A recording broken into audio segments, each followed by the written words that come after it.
Welcome back to Living with a Classic, and I'm almost back home from the Monday morning school run. First full week of September here, so fall is upon us, and I really do love fall, so I don't really mind, but it does mean starting to think about putting a couple of cars away for the season, like this, my 1972 Rover P6 V8, and a couple other ones. So I thought we'd talk about what I've been driving during the summer, because if you follow the channel and know me, I daily drive classics. I really just drive my classics. I have a few Jags and then this Rover and a couple other things and a couple of cars you have actually never seen on the channel. There'll be a lot of things this fall coming up, so if you're not already subscribed to the channel, please do subscribe to the channel. You see a lot of interesting cool classics. So I'm going to pull up right here, grab a cup of coffee, and then we'll talk about the cars that I've been using for the summer and what are some of the plans for them for the winter. Fix a couple things on them. This one is the first season with, and I do love it, but just need a couple small things. And then also what will I be driving in the fall and winter this year. Here we have them, the three cars that have been doing the daily rounds for the summer. One of them actually hasn't been used as much as previous summers, but I think that's because of the Rover. That is the green 1975 XJ6, which is my normal daily. So year-round daily, I'll drive that in winter and everything, as you see. I've had it for, I think it's going to be 4 years now, and absolutely adore it.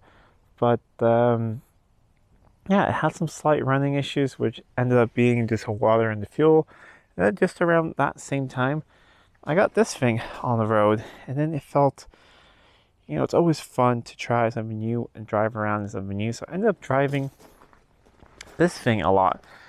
So it was really just sort of May and the beginning of June, I was dailying my 1975 XJ6, and after that, it hasn't really been driven much. I've driven it just a little bit, you know, put fuel in it, kept the brakes moving and moved it around, and that's about it. But otherwise, it's actually been sitting for most of summer, sitting inside sometimes, outside sometimes, but you know, this thing sits outside during the winter. It's the only car that I really have like that, and for you guys who watch the channel, you know all about it. It's I picked it up very cheaply with a bad engine years ago. We tried to repair the engine, it had a crack block, put a different engine in it, and it's just a fun car to drive around in, to enjoy it as they were enjoyed when they were new.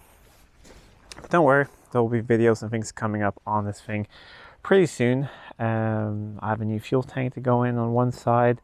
We're going to fix some exhaust things and do a couple other small things for it before it gets ready for its late fall winter use. I think I'm going to start dailying this thing probably in October, because I think that is when these two will get to be fully put away.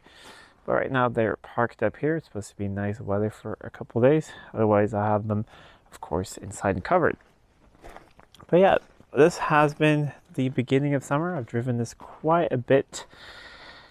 I think we're close to 90 or 900 or 1,000 kilometers since picking this phone up. So that's really not bad at all. It was sitting for all those years.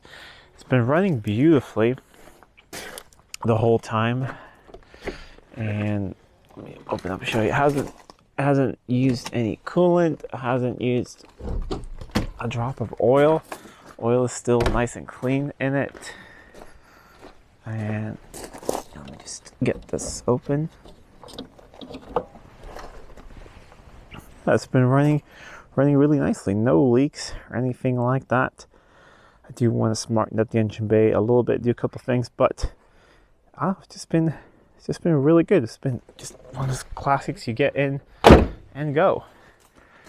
And then this one's actually gotten quite a bit of use, more than it has other years, which is a lot of fun. It's a classic I've had the longest. My 1977 XJ12. We're coming up on 10 years now in a couple of weeks, so I'm probably gonna do something for that. Just a fun little 10-year celebration of this car. But yeah, I've been doing a lot of driving in this. I think about the same, like 600, 700 kilometers, something like that. And it's been a great car. It always is.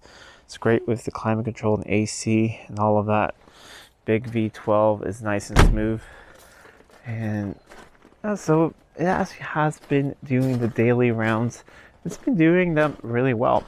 My wife has actually used it a couple times going to work, just because we've had some waiting on some parts on the Range Rover, waiting on new brake hoses up front. Should get them any time now. So I needed the X-Type to tow some things a couple days, and then she's driven this, and it's been, yeah, that is the mark of a good classic, when you can throw the keys to someone else and have them drive it, and it works really well. But I mean, it is pretty modern, fuel injected, climate control, everything, power steering. It is quite different compared to the Rover with its, no power steering, no thrills. I mean, that's still pretty modern with power steering and all that, but they're quite different. So it's what I've been driving now during the summer, and it's been a lot of fun alternating between these.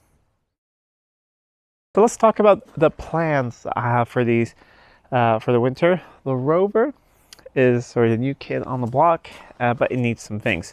Tires, they're old. They're not really dry rotted yet, but they're old. So it does have a vibration from the rear end at the beginning of highway speed. So I really don't actually take this thing out that much on the highway. I just drive on, fast 2-lane roads. So 80, 90 kilometers an hour. So, 50 miles an hour. Once you get above that, you get a shake from the rear. So most likely it's just rear tires and front tires. So it's going to get a set of tires and a set of shock absorbers, and I think that's it. And just continue servicing it, changing out the diff fluids, going through maybe the rear end, checking over some bushes, things like that. But I mean, it's gotten a lot of things. It has all new hoses, brake fluid, engine oil filter, and all that. If we're going to service the transmission one more time, so those are some things it's going to get during the winter. The XJ12 over here is probably going to embark on a longer drive next year. I'm going to try and take it to the summer meet again next year, but it's further away. So it's going to need a couple of things for that. It needs the smallest a bit of welding, but it's not like rust. It is one of the hood pins has snapped, and that is sort of common on these. So we're going to have to weld that back on. Otherwise, I think it needs just a service. I think it's time for a coolant flush in it, go through some things, and maybe just smarten up some things. Maybe get some touch-up paint and fix just a couple of things and try and get it looking even nicer. The XJ6, we already touched on that, but it's getting quite a little things. We're going to see. I sort of want to do tappets on it as well, because they're a little noisy. But we'll see. I might not have time to do that with all the customer work and stuff I'm doing. So, I mean, it's not going to hurt the engine driving around like that.